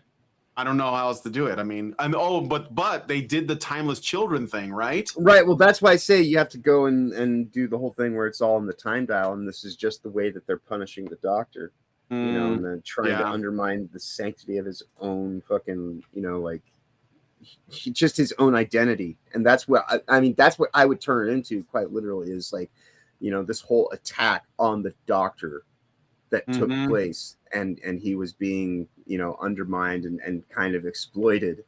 I mean, seriously, that's the only way that you can actually undo it, is to make a meta connection with the audience of, we're sorry that the Doctor got fucked over by, you know, political fucking insanity and overreach, and people just that's about the only way. He was a political prisoner, effectively. He was in asylum. You know. Gary Thomas says, I remember when a British man had the largest collection of Doctor Who paraphernalia. Around the Jodie Whittaker Doctor, he stopped caring. That was profoundly sad to me. Reminds me of the show. You guys ever see the show Community? Yep. That was on with Joel McHale and there's like these guys. It was Danny Putty, David Danny Glover, and I forget the Indian guy's name. And they're Danny like Putty. big fans of this show called Professor Spacetime. Yep. And it's basically Doctor Who. And but they actually, in the show, and this is before the Jodie Whittaker thing happened, there was references to a female Professor Spacetime that killed the franchise. And they were really upset about that. They're like, nobody talks about her, you know, and I thought, that's so funny, because at that time I was like, they're gonna give us a female Doctor at some point, because I was kind of watching the show and I was like, yeah, they're gonna do it because they have to do it. They can't help themselves. Sure enough, Jodie Whittaker happened, and it did the thing in that to Doctor Who that Professor Spacetime, their sort of like, you know, funny reference did. I mean, it was lost for me before that, but for a lot of people, the Jodie Whittaker thing was the last straw. Yeah. So. All right. I don't know if you can do this with this, but here is. Are you gonna send it to me? Send it through. Yeah. Okay. All right. Here's what he looks like with the buzz cut. Yes, I chose an even more silly image just because I was like, oh my god, that's funny. He kind of looks like there's an actor I know that was in like a bunch of like British things that he looks like. Are you sure it's not that guy? Okay, well, no, this is from Lost. This is from Lost River, which was directed by Ryan Gosling. It's a really great movie. I own it. I got it on Blu-ray. That's David. That's Matt Smith. Yeah. Oh, Matt wow. Smith with his head shaved. See, he looks like a different guy. I'm gonna look him up. Hold on. Yeah, he's very much. It's a departure very much from the character of the Doctor. Like, this is basically a street tough kind of. You know, he's like he's a miscreant, a thug. Yeah, in the movie, it's a great movie. I would definitely recommend checking it out. Yeah, he looks like this actor named Jason Fleming. Jason Fleming played. He was in a bunch of stuff, but he looks like that guy. He was in like The Curious Case of Benjamin Button. He plays small characters. He was in Lock, Stock, and Two Smoking Barrels. That's probably like one of my better roles that he was in. Anyway, yeah, he looks like Jason Fleming, but it's not him. Yeah, that's interesting. I saw an image with him giving the Zeg face. So I was like, well, clearly he's lifting weights, Well, so he actually is he's being lifting like weight, he's strained. trying. Yeah. But yeah, like. All right. So anyway, let me see. Gabriel says it should remain British. Last thing it needs is a foreign influence. No, I agree. Yeah. Russell T Davies is like David Jaffe. They used to be good at what they did before going woke. Right. I hate to break it to you, but David Jaffe was always woke. He just thought that he could have his cake and eat it too when he was making God of War, and he would tell you that his values hadn't changed. It was just that he was challenged with, like, essentially he was challenged on his worldview front and center right around Gamergate, honestly, and he sided with the enemy. So what are you gonna do? Okay, so 1963, even older than Star Trek. Yeah, that's when Doctor Who started. It's old. Let's see. Norwegian says Doctor Who becomes a woman, immediately becomes insufferable. Coincidence? Master Goa says, okay, fix it by making half of Capaldi's run an alternate universe that wasn't the real Doctor's universe. Then the real Doctor sacrifices that alternative universe to save his actual universe. There you go. Iris Rhoda says, timeless child inflects the timeline. It's some kind of malevolent creature. Oh, okay. So that's a good idea. He says, timeless child infects the timeline as some kind of malevolent creature, gets defeated, Capaldi appears, and either carries on or regenerates. So that's how you undo it. Let's see. Toasty with the most, he says, he's got no chin, referring to David Tennant, that is. Matt Smith's all chin. Yeah. So, Iris Rhoda says, but I thought Smith got better ratings in the U.S. than Tenet. Correct me if I'm wrong. Yeah, actually, because I think that's right, but I think it's because Tenet made Doctor Who popular in the United States. It was building in popularity during my time in college. It was peaking. So it was. That's why everybody was watching Torchwood as well. Yeah, it was building up, kind of like 2004, 2005. Definitely, it was starting to like become very much like the thing that everybody was talking about while we were in art, in art class and whatnot. Just hanging out. It was the pop culture zeitgeist rising barometer starting then, and then it really kind of seemed to hit like its full peak, probably right in the 2010s. Right around that time, because I remember when I was living in Seattle. That's when it was like at its biggest hype, and that it definitely peaked with Matt Smith here, and then started to taper down during Capaldi coming in, because I think for some people initially they thought Capaldi being old was not a good thing, but then there was people who actually like the long fans and who like really like Doctor Who was like, we finally got an old Doctor Who again, and then they're like, we can't do old Doctors, so it's not sexy and cool. That's the thing. That's exactly right. The new Doctors have to be sexy. That's how we got here. Partly. That's what I'm saying. Like if he was just like an old guy that was, I don't know, well written, then we wouldn't need him to be sexy. So, okay, but. Let's see. Iris Rhoda says, Honey Badger Arcade, of course, the actors we are talking about are 10 years older now. Yeah, I know, it feels like I feel old. Mara Nabarik says, the Sontarans. I don't know what the Sontarans are. Sontarans are the aliens that you're talking about. Yeah. Oh, yeah, those are the ones. Yeah, those are the guys. The bullet head dudes. Yes, the Sontarans. Yeah. Those are the guys. Those guys are were they not like a legitimate sort of threat, in the same way as the the Daleks or the what are the Cybermen? They were initially, and then they kind of got became a joke. And the one chick that you're talking about, I believe, if I remember correctly, is Lady Vostra. That sounds familiar. You might be right about that. Yeah. All right. Iris Rhoda says, didn't like the impossible girl trope. Clara was better with Capaldi than Smith. A Smith comeback should have Amy, etc. Yeah, that's the reason why Capaldi was my favorite, is because the whole conversation he has with Clara, where he's just like, not your boyfriend. Like, I'm this old bitter dude, and you just have to deal with it. Like, that's not what this is anymore. Like, get that out of your head. Yes. It's great. Iris Rhoda says Moffat's last season, Bill Potts, was bad. The only other bad thing I remember from his era was Kill the Moon, and Capaldi's acting pretty much managed to carry the show. Mm-hmm. Yeah, he's a good actor. Yeah. Frank Blaskowitz says Amy and Rory were done dirty. Yeah. Let's see.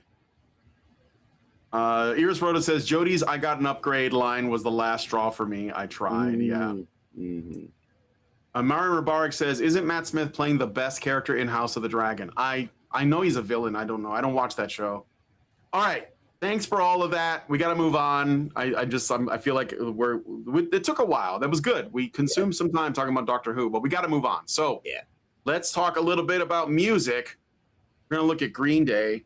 Hey, it's an American Idiot, everybody. Yeah.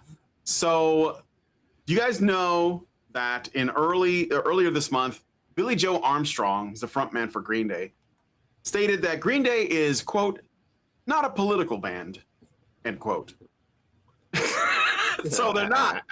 Newsflash, guys. Green Day is not political. Okay. The comments came in a recent interview with the LA Times conducted with Armstrong, Mike Dirnt, and Trey Cool while promoting the band's new movie, Nimrod. So they got a new movie coming out. Armstrong reflected on the band's early career around the Dookie era, and he said, quote, "We are not about politics at all, even though we came from an outspoken scene. It was just a really crazy time," end quote. He noted that the overtly political turn in 2004 with his song American Idiot, which was inspired by 9/11 and the Iraq War, came out of nowhere. He described it as coming, quote, "with heart and from a place of total confusion about why the world is changing and this dark and ugly place," end quote, adding that it, quote, "rings true, especially right now." So he's still political. Quote.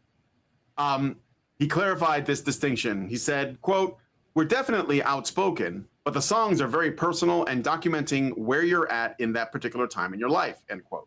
He stressed the importance of heart in their songwriting over being labeled a political band. In the same interview, he would also praise the 2026 World Cup, saying that he felt really proud of America and that the World Cup did more than the UN has done in the last 20 years. That was a really beautiful thing, end quote. That's true. But the UN is actually like, the UN is actually like evil and satanic. So, I guess it's a low bar to cross to jump, but yeah. So I just thought, remember, and this is the thing that I think is funny about this. Green Day is a punk band. Right. So, these are punk bands. See, punk bands are anti-establishment, which in and of itself has an inherent kind of political, kind of like Rage Against the Machine, Right. And so you can never really say that they don't have a political aspect to them, because that's like the whole, like, if like what? How are you even making this argument? How? Like, are you? Because you're either owning up to that you were just wearing punk for the style and the fashion and to try to platform yourself, and it really wasn't about anything, or it was about the thing, and now you're just trying to say, oh, but don't hold me to the thing, that it's like, dude. Fucking A, what the hell? You're a sellout now or then. Like, either way, you're a fucking sellout. Fuck you. Like that's best case scenario. Worst case scenario, you're a delusional fucking activist who can't be just honest with yourself or anyone else, like as you descend further into like your own gaslight hype. Yeah. Is it just me, or is punk music itself, like popular punk music, a little bit of I guess it's always in danger of becoming an oxymoron of itself, because punk was supposed to be music that's bad on purpose, right? Like bad intentionally, okay? And I mean, not it's like data of music. To it so bad. Like, I know there's like stuff that can be like really hard to listen to, but it's supposed to be music. It's kind of like anti-music, I guess. Yeah, it's like the Dadaist movement of music. It's like You know, it's like it's supposed to undermine like But like when the Clash does it, or the Misfits, the Ramones. When the Ramones does it, you can tell like, oh yeah, this is punk music because all their songs sound the same. Right, and right. there isn't much going on, but it's also really easy to play when you're young. Right. So like, And it's you more can about do the punk. energy release. You can get into it right away. Yeah. But when you make your music, in order for you to become popular, your music should be like catchy at least. And so bands like Green Day got really big by making music that was actually good. Like I don't hate Green Day's music. Right. I just don't agree with their politics. Oh yeah, no, But no. don't want them to lie I have to the me and tell me they ability. don't have them. I have a great Yeah. ability to actually listen to songs, separate from the singer, because sometimes they're not the ones who wrote it, and even if they did write it, it's like, hey man, you can write a hell of a song, cool, but like it doesn't necessarily mean that I'm going to listen to you on like and take everything you say as like, oh my captain, like yeah, fuck that noise. Yeah. Yeah, so it's just kind of an interesting oxymoron because when I think about the most popular Green Day songs, they just sound like pop music, maybe rock music, not necessarily punk music. Right. But then you could say the same thing about all the other bands too, like the Clash. Some of their most well-known songs are their most like, let's say mainstream. Like Train. I think it's called Train. Stand by Me. Should I Stay or Should I Go? Things like that. Right. Blink 182 also, Well, you can all even the say small with things. Green What? Day's biggest hit, I think, was the Time of Your Life, right? Yeah, and that's an acoustic ballad. Yeah, It's just, exactly. like- yes. So that's not punk. So yeah, like clearly, yeah, something's amiss. Anyway, I think it's hilarious because what they're doing is, so they got more stuff coming out, and now they have to essentially like be diplomatic. So they can't just shit on half the audience that probably listens to their stuff, especially because probably a lot of people who they would disagree with politically like their music because they have like kind of a, I don't know, like I don't want to say it's the new punk, like that's cringe, but like they have a more, let's say, independent libertarian side to them, and that kind of manifests in that kind of music. Like what happened during COVID? What was it like? Johnny Rotten was really outspoken. He still is. He's very based, as far as I know, anyway. So like, if these guys want to sell tickets, they want people to watch their movie, they want people to buy their albums. So they're trying to bring nuance to their views. So essentially, I'm just trying to find this here. Which I do have to admit, if that's the case, if you have, because we all contain multitudes, and if you are somebody who is not so much of a weird activist mindset, and you've somehow been pigeonholed into that, and you want to divorce yourself from it, do it, and do it in a meaningful way, though. Like don't just go and say something that's just kind of like, lip service. That's like.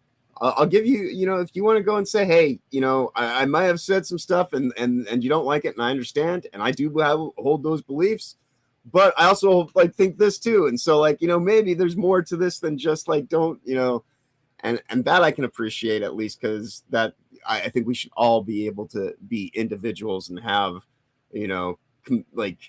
conflicting viewpoints and perspectives based on our own experiences and things like that. 'Cause again, that's that whole thing about like what I was saying about J.K. Rowling, just being able to see a situation for what it is, because she wasn't being educated or messaged to. She lived through something, and so we even as they say, broken clocks right twice a day, right? So I don't know. I applaud their effort to try to give themselves the best path forward on a They're doing business damage standpoint. control. But They're doing damage yeah, control. but yeah, I don't really So- fully believe it. Yeah, It's fine. Like, just like it starts to just admit that you were wrong about some stuff. That's all. Yeah. All right, let's see what you guys are saying in the comments here. So let's see. Ears Rhoda says he's not a political man, he's a political wet wipe. Master Goa says, I love it when all these musicians sell out to the machine. Yeah, they become raging in favor of the machine. Right. Or on behalf of the machine. Yes.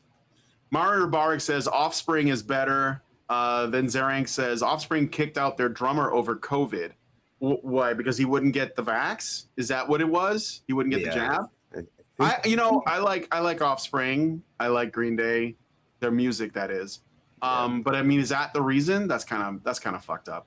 Yeah. Iris Rhoda says Offspring, Blink, and Sum 41 are all better. Of those three, Offspring are by far the better live band. So you've seen them live, eh? I've never seen any of those bands live. Iris Rhoda says, I can't stand Billy Joe singing. You're supposed to use your mouth, not your nose. Master Goa says, Offspring has one song I like. The Kids Aren't All Right. That's a good song. I always get hype when I hear it, but Pretty Fly for a White Guy, Self-Esteem. Yeah, there's a few there's like if you get into a good consistent road groove with some Offspring songs, Come Out and Play, Good Friends.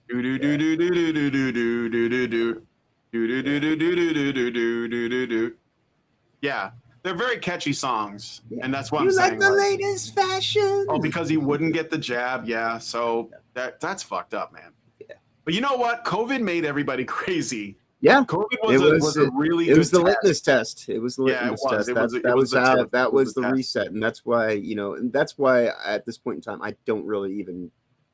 I mean, it's sad that like the politicization aspect of it has kind of exposed itself to some degree, but you can find people that actually do exist kind of beyond their political programming because of the litmus test that it was, because that's really what it is like, are you so indoctrinated that you're just going to keep going with the thing, and so it's just the best thing in some ways that could have happened, because it's just like the overreach broke some people's minds, and other people fell in line, and other people are actually just kind of like So the drummer got kicked out.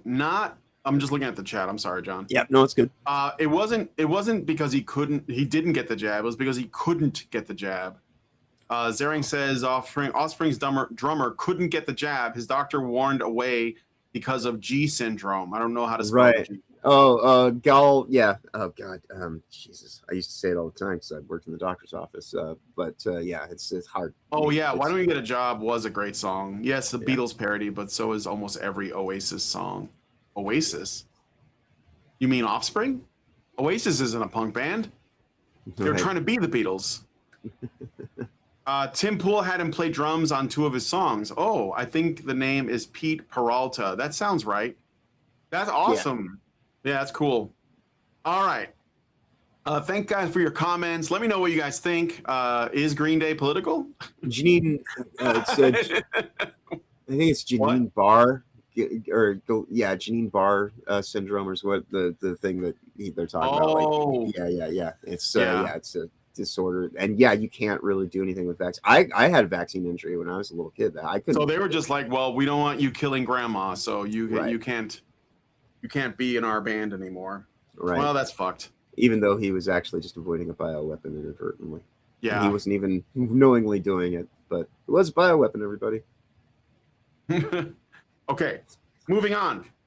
All right, Saber Interactive. So you guys know Saber Interactive. They were the guys behind Space Marine 2. Everybody loves Space Marine 2. But also, they also have another game called Rideshare Simulator. Sounds like a silly little game, maybe. I don't know. But there's a little bit of a dust up that happened surrounding this. So former Saber Interactive lead writer Stella Sacco, publicly named on Blue Sky, so you know where this is going, it's a Blue Sky account, that she was replaced by ChatGPT midway through development of the upcoming rideshare simulation game, Rideshare Simulator. And this is developed by Unigine, and published by Saber. She said she had been the lead writer, that Saber shifted to AI for the remaining text, including planned live updates, and that all passenger voices were AI generated. She also noted the game's Steam page initially lacked any generative AI disclosure. Sacco had previously referenced being replaced by ChatGPT on a project in a December 2023 Facebook post. Saber initially denied replacing any writers with AI, stating the main story was written by real people, that their writing staff had grown, and that AI was only being used in limited ways. For example, experimental free ride mode with infinite/random passengers requiring LLMs for dialogue variety plus tools for NPC behavior. They emphasized AI as a long-standing tool at the company and that no employees needed to fear replacement. Saber Interactive CEO Matthew Karch then escalated with a pointed public response shared with outlets like This Week in Video Games. He dismissed Sacco with lines including, "Stella who? I had to ask Claude because I have never spoken to her or seen her. She was replaced by someone more talented and terminated for a variety of reasons a few months later." He accused her of violating a confidentiality clause by revealing AI use early. Looking back, quote, he said, "I would frankly, in retrospect, have been happy to replace her with AI. At least we would be dealing with someone programmed to be honest," end quote. Ouch. Karch confirmed AI use in parts of the game, which they plan to disclose once features were finalized, and framed it positively for a lower priced title and for enabling infinite passenger variety. And that makes a lot of sense because I guess the idea is that you're going to if you want replayability, and in a service mode, Saber later updated the Steam page to disclose AI for voice generation, some localization, and optional AI-generated passenger missions in a free ride mode, which is skippable for those wanting only human-written content. The main campaign story is described as human-written. So there is a main story, and then there's essentially infinite gameplay that uses AI voices. Right, that's built on the matrix of the main writing, so that it's Sacco, the woman who was fired, dismissed, pushed back, calling Karch's statement remarkably pathetic, insisting her account was accurate and arguing the company was trying to have it both ways on labor versus AI use. The exchange drew significant coverage and backlash focused on Karch's personal and dismissive tone, the initial lack of Steam AI disclosure against Valve guidelines, and broader industry debates over generative AI replacing creative work. So this dust-up started, I thought it was kind of funny, because the lead writer tried to mock him for using AI, but he said he didn't know who she was. So this is kind of like how this started off, because this Stella person is an activist, Stella Sacco. She's on Blue Sky. She's woke as hell. And he probably didn't think that she was worth the trouble. She was a narrative designer and game writer. So I want to see what else she worked on, because I thought there was something. And narrative design these days, because this is, I've mentioned it here before. This is goes in the deep lore of this channel, because that's the thing that I was in college for, actually, specifically. And people were like, "Oh, you should be here, you'd be great as," and that's when I first heard all this stuff about the, let's talk about the human experience, and putting inclusivity into all this kind of stuff, it was exposed through the lens of that kind of approach that they were doing. And so I don't know, this is I'll let you continue. I don't want to go on a tangent. I say I'll let you continue. All right, no. I just look, I think it's hilarious because essentially, okay, let's tackle the AI thing first. I think that the context, according to what they're saying, the ride share simulator is not something I'm excited for or anything, but I know that there's going to be more games that are going to use AI. That's not going to change, period. No. Okay. And it just depends on, because I know people, they just think AI was used. I'm not, supporting it at all, full stop, whatever. There's no way of knowing. And again, AI being used doesn't mean it's building the game from the ground up. It depends on the context. What is it being used for? Some people have tried to use AI to fully, I guess you could say, code games.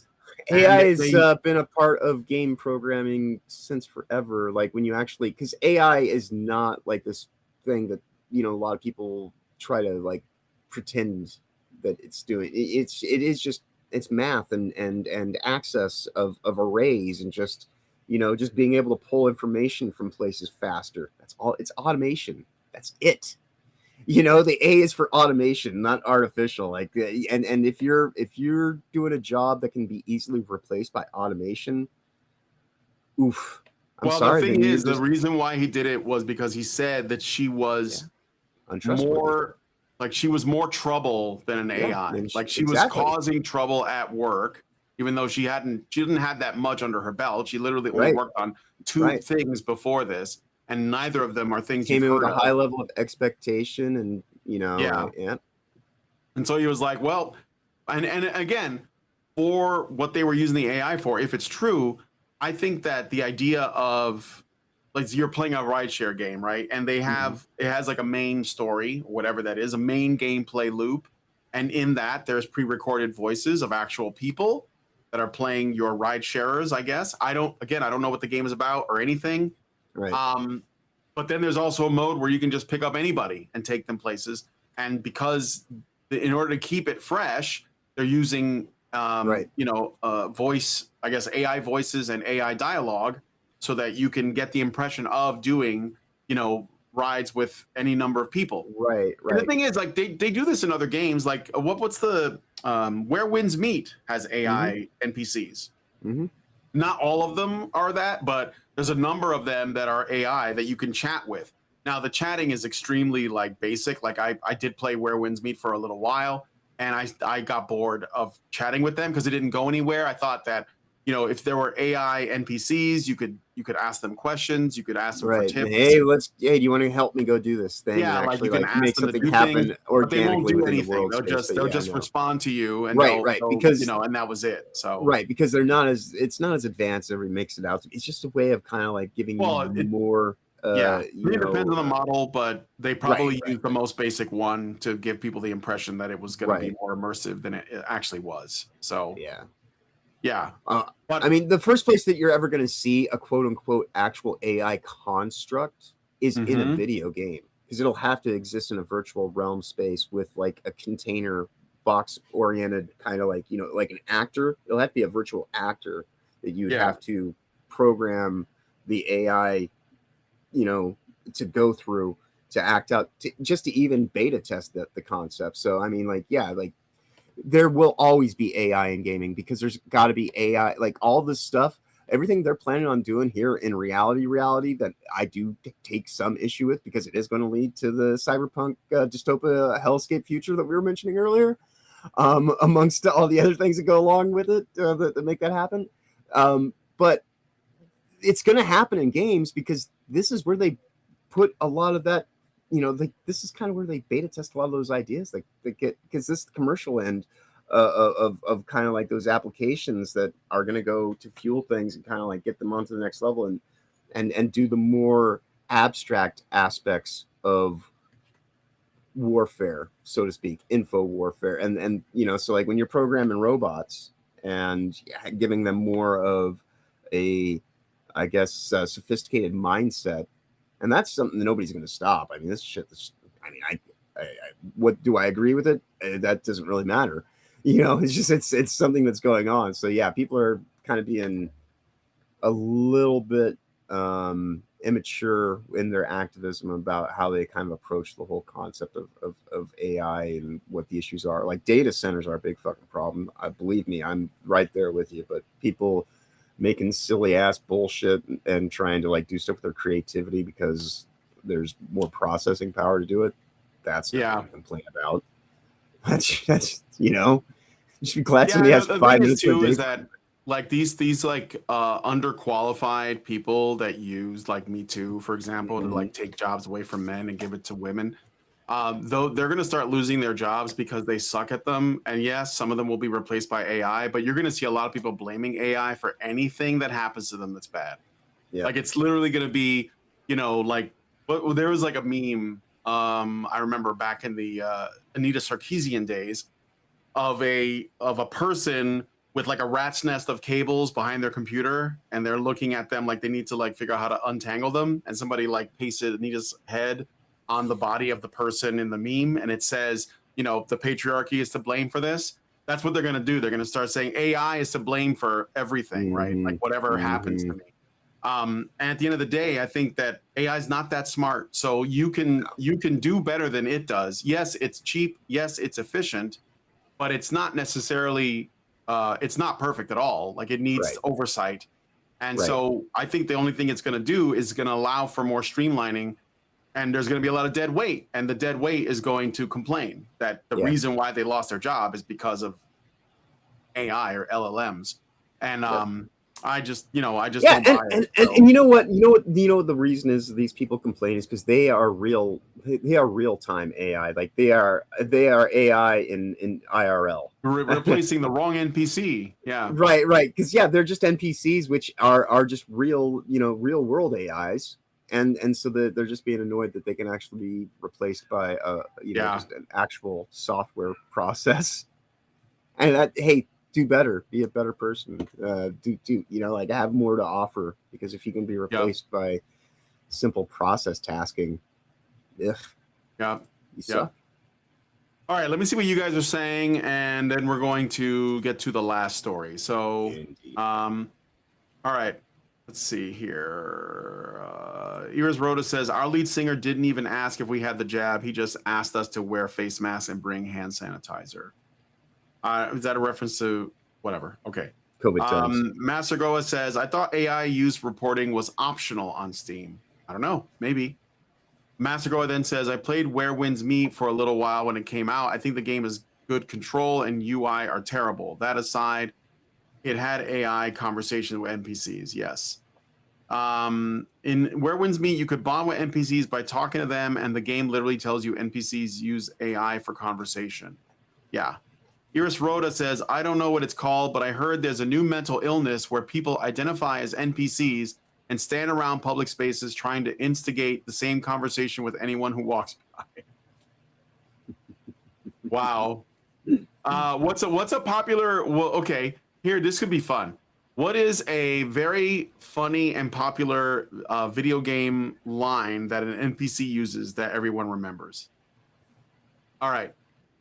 If it could be from any game, put it in the chat and we'll see if we can identify what game you're referencing. I don't know. Like, welcome to Corneria. That's, I think, from one of the Final Fantasy, the old Final Fantasy games. Darby Dragons, What? Obviously, I mean, the take this, there be dragons, There goes the high roller. All your base belong to us,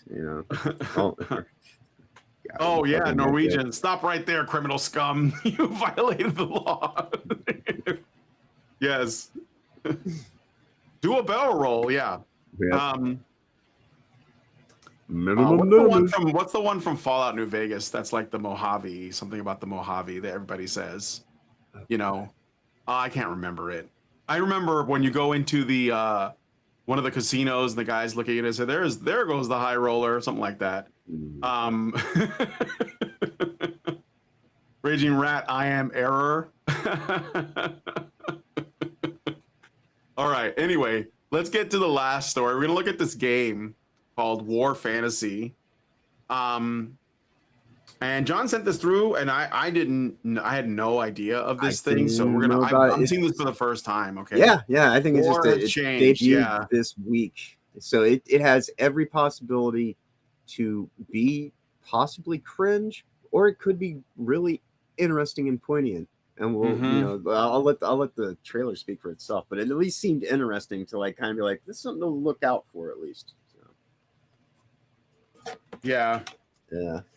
But I don't know really much anything about it myself either, other than I was just like, this could either actually be really good or really terrible, but at least for right now, it's really interesting. So yeah. And it was a more interesting thing to put on the thumbnail than Doctor Who slop. Slopped her. Keep your filthy penis-tipped feet out of our labs and secrets. Big Mountain. Oh yeah, there you go. Patrolling the Mojave makes you wish for a nuclear winter. Yeah, that's the one. Yes, Yeah, that's the yes. one. All right, so we're gonna look at this. Let's see if there's sound. I don't know. Oh, there isn't. I gotta do this over. Okay, give me a second here, guys. Sorry, this always happens. Okay, here we go. Escape the machine. War fantasy. This base, you belong to me. You follow my orders. Insubordination will not be looks good. tolerated. I want a body count, and you're gonna give it to me. Dinner's ready. You're gonna run this drill until you get it right. Wait, what? Imagine the I don't care about the subject matter. I care about user engagement and retention.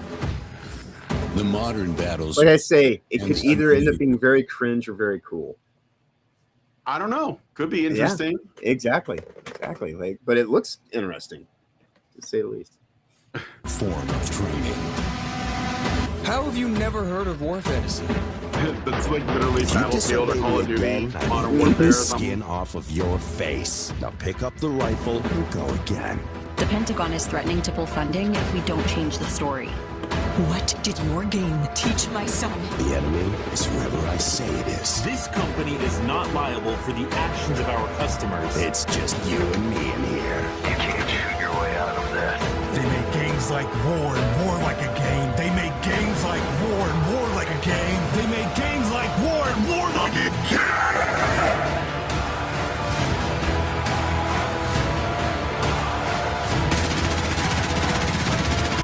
You know it's just harmless entertainment, right?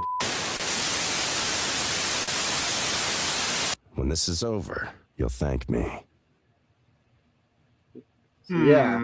I don't know what it's, it's like I said, I saw that and I was like, dude, this is, we'll just put it in the cake section or something because there's not much to say other than this. It looks interesting. It could be cringe as fuck though. It could turn into like a complete message fest, or it could actually have something interesting to say. I don't know. Never played Stanley Parable. Stanley Parable, I own. It's not too bad. Because it plays around with like tropes and stuff. Just kind of like hackneyed writing concepts and things like that. So like I say, this could.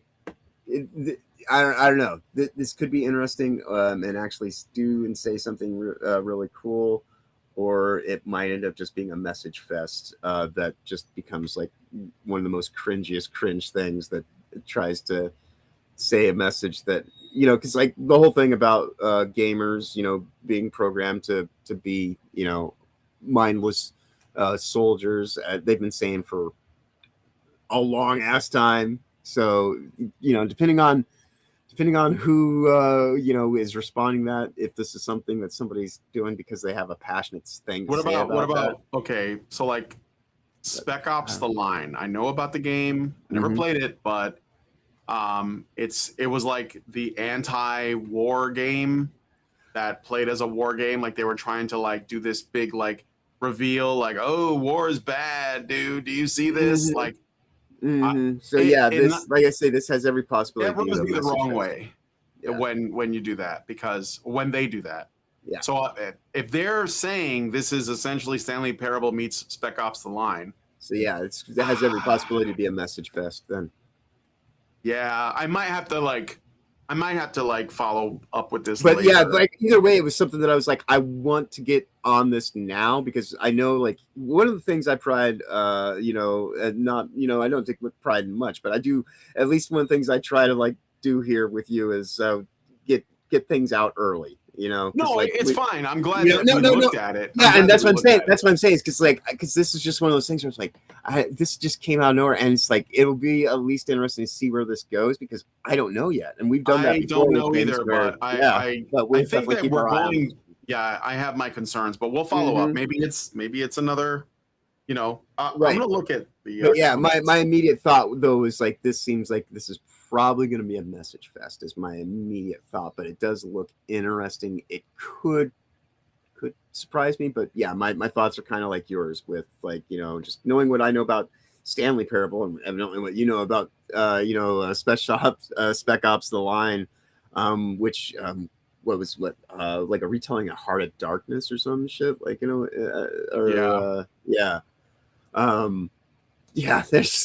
there is every possibility this could end up being extremely cringe. Extremely cringe. Look, well, my main thing is this. I don't want to. I'm going to take an issue with this if it turns out it's one of those games that is trying to show you that playing video games makes you violent. Right. And that's what I mean. That's what I'm getting from this. Right. I'm hoping that it actually, goes and points out that it doesn't matter how much you actually play video games, like there's no amount of quote unquote programming. Why would video game developers want to discourage people from playing video games with a video game? Right. I don't know. But anyway, yeah, that was War Fantasy. Let me see what you guys think about this, and we got to wrap it up because we're over time. So. Yep. Let me see what you guys are saying here.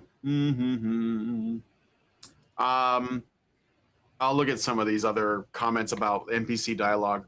Oh dear. Oh, that's from a Half-Life, right? Good morning, Gordon.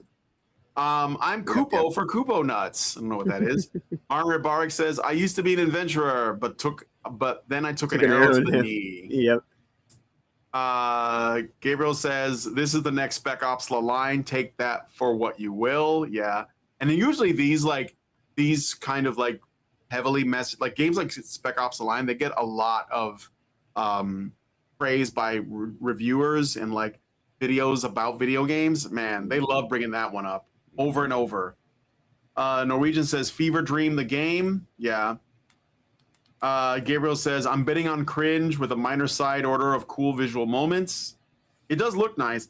Nova Fan says they made games like War and War-like games and games like War. Yeah. Mara Rabarik says it is shaming you for liking violent games and shooters. Yeah. I mean, just one thing about that line though is like they didn't make War-like games and games like War. They made games because of War. Stratego, like that's just fucking historical fact. We've mentioned it here before. If it weren't for War, there wouldn't be games. Like for sure, game theory comes directly from War. And they have been for a very long time. Like the whole concept of gaming is derived from War. It is a war strategizing exercise. That is what game theory is. Yeah. Norwegian said Spec Ops would force you to commit war crimes on the enemy and then go, psych, they were actually civilians and the soldiers were just a fever dream. So basically you didn't get to choose whether or not you did something bad. They made you do it and then they shamed you for it. Right. That's my assumption, is that they're going to use video games as a way to trick you into being a killing machine. Yeah. And you're dealing with like some kind of fascist kind of, Yeah. Norwegian says, wake up, Freeman. Wake up and smell the ashes. It's like, right. That's good. Right. Yeah. This is a triumph. All right. So that's all of that. And keep it going. Like put more NPC dialogue in the comments after this. Yes. I'd like just to see what while we do the shows. It's what great. kind of lines you would put in. You can keep doing that. So all right. Well, anyway, that's a show. So, John, what do you got going on this week? Not sure if we're doing WTF tomorrow. Will's kind of a little bit under the weather. So if we do, that'll be at 11 a.m. Eastern. I'll be there. Rhoda will be there. Toasty will possibly be there. But if not, you can at least find me throughout the week, 8 p.m. Eastern, Sundays, Tuesdays, Thursdays, and Fridays with Toasty on her channel. Check us out over on Rumble to get the fullness of this show, and that's generally where we are most of the time. And she only goes to the exploitation ghetto rarely these days. But yeah, they're 8 p.m. Eastern throughout the week, and then we'll be back here again next Saturday at this time. But yeah, thank you everybody for hanging out with us. It was I think a great, awesome conversation. Just kind of like touch on not anything too focused today, like current event wise, and just actually talk about the state of pop culture kind of malaise. And thank you, everybody. Whether you joined from the beginning or anywhere along the way, we do greatly appreciate all the support that we receive from you in all the various ways. And yeah, awesome conversation today. With that said, though, we are over time, so you all have a wonderful week going forward. Safe travels ahead. Be awesome as always. All right. With that said, if you guys like this video, please hit like, subscribe if you're not already subscribed. Hit the bell for notifications. Leave me a comment. Let me know what you guys think about what we talked about in the show today. I did have more stories, but I ran out of time. But it's okay. I think I covered the ones I really wanted to cover the most. And share the video because sharing is caring. Thanks so much for coming on this episode of The Week in Culture. And we will talk to you guys in the next one. Long live Vivian. With the glass ceiling broken, all the oppressed groups shall prosper, especially the most oppressed group of all, gamers. I want people in the industry to be a little bit louder about people being mean to other people. And maybe say it's not a good thing. Yeah.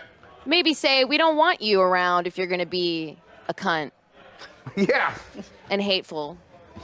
And that the games industry is diverse naturally.